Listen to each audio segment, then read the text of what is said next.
Hi, здравствуйте. I'm from Russia. I know what you're thinking. I'm not a spy. I'm not a gold digger. I'm a model. Okay, before you judge me, I'm so hungry. I do eat sometimes.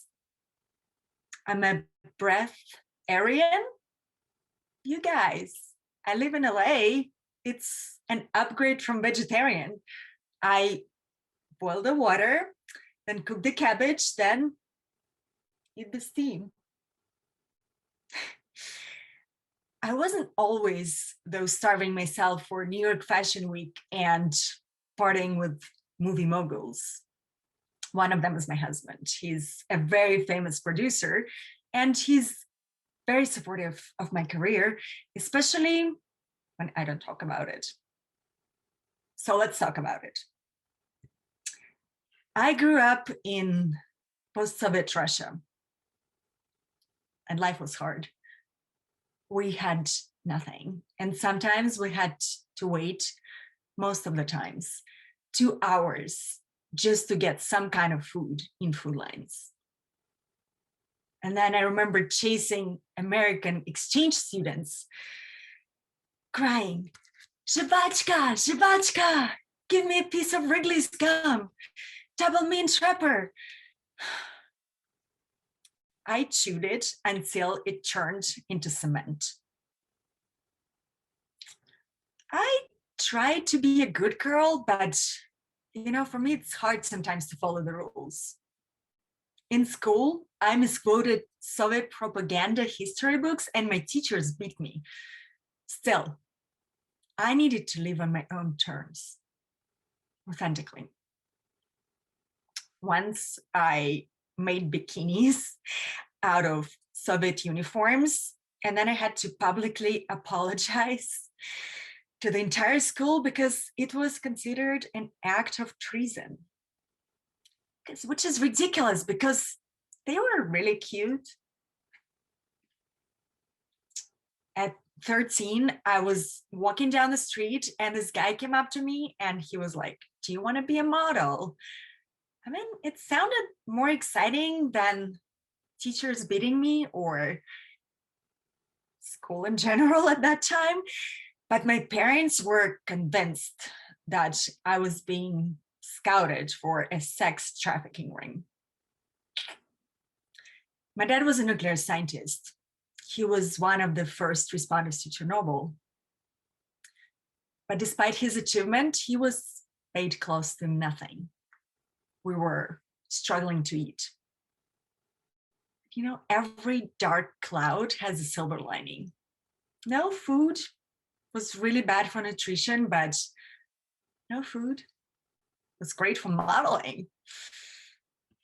At 13, I earned more than my nuclear scientist dad. I was the ticket out of poverty for my family. Modeling was exciting, but taking off my family was a lot of pressure. And I thought, if I ever would have kids, they're going to play all day and they're gonna eat Wrigley's gum all day long too. And then at 15, my dad died.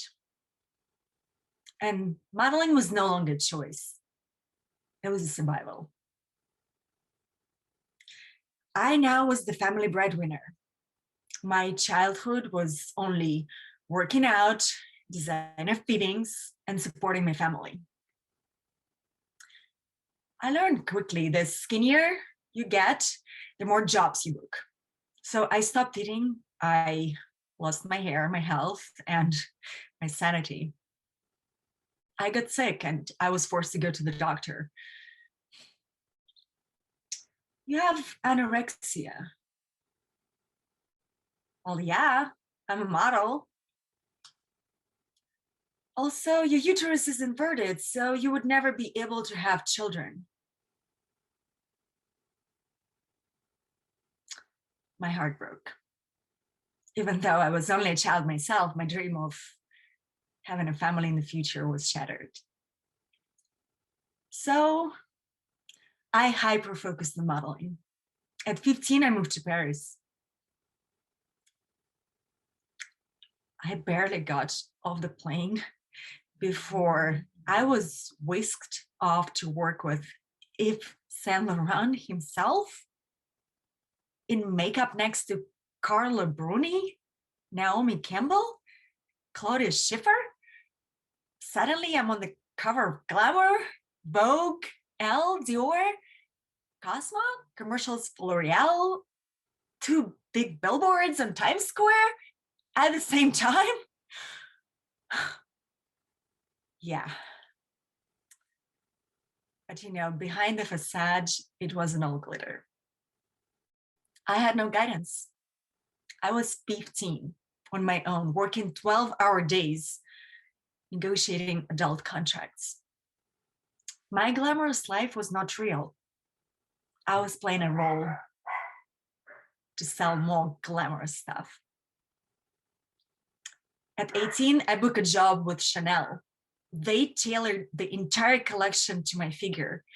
And one day my agent calls and she's like, "You're not needed anymore." What? Eugenia, they fired you. Did I gain weight? Do they not like my face? No, they said you talk too much. Apparently models should just stand, not talk. They didn't want me, they just wanted my body. From then on, I kept my mouth shut.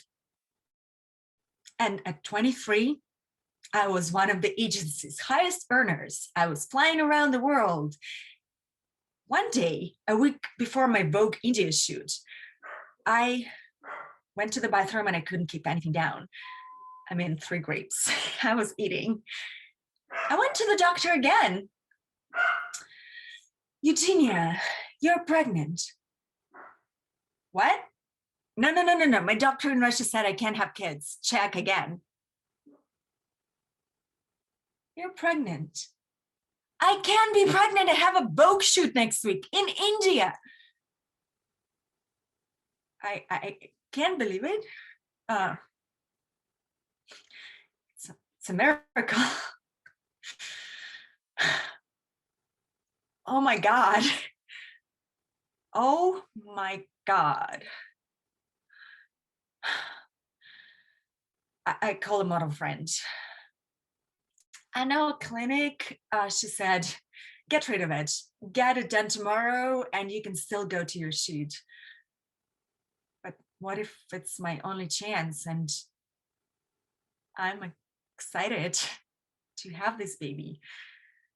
My agent yells at me, "Eugenia, you're almost a supermodel. This will ruin your career." Guys, my father used to say to me, "Remember to live your life with a purpose." Is my purpose just to sell lipstick? Oh, is there something more? So I buckled up. I went to my agency and said, "Look, if you want to drop me, you can, but I'm having a baby." Well, they dealt with the business. They said, "We won't drop you, but you'll still have to work." So I modeled for Gap Pregnancy, Macy's Maternity. Of course, guys, it wasn't Chanel or Dior, but I was working.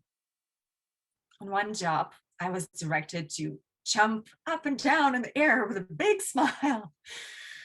And after 3 shots, I ran into the bathroom. I threw up, then wiped off the vomit, put back the huge smile on my face, and walked back on set. I had to work. And also, I was having a baby.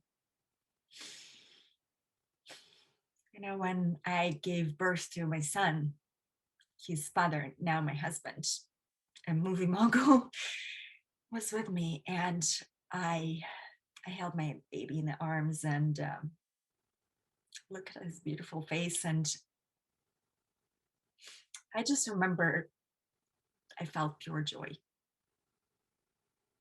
Something I had never felt in my modeling career. I did the right thing. I went back to work with 3 months. Other models were less than supportive. Eugenia, look in the mirror, the body.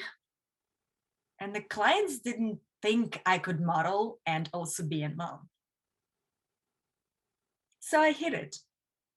I put my breast pump inside this huge Prada bag because who's ever gonna expect a shitload of milk in a Prada bag?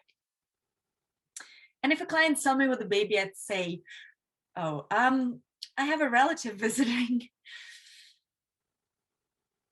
I hated lying. And I knew that to be the best parent I could be, I needed to make changes. I semi-retired from modeling and found a more stable profession, acting. Yeah, I went from Cosmo to carpool. You know, the moms though at school were kind of worse than models. They hated me. And mom said, if you want your kid to fit in, look like you're really underappreciated and don't drop off in short skirts and high heels.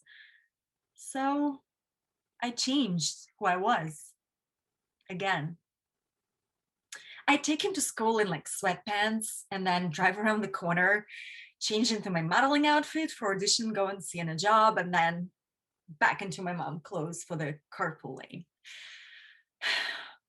Yeah, models judge me for being a mom and moms judge me for being a model. But one day my son said, Mommy, you're a model sometime and you're my mom all of the time, so you are a model mom. Yeah, I am a model and a mom. I can be both. Kids teach you just what you need to learn. The power of authenticity. I don't need to play different roles. I just need to be me. If I'm authentic with me, I can be authentic with them. And I look at my children's faces and I know that I made the right choices because each one gave me the life that I have now. As they say in Russia, the first pancake is a lump. And that's what my life has been, a little lumpy and imperfect. But the more I pour, the better, the less lumpy it gets.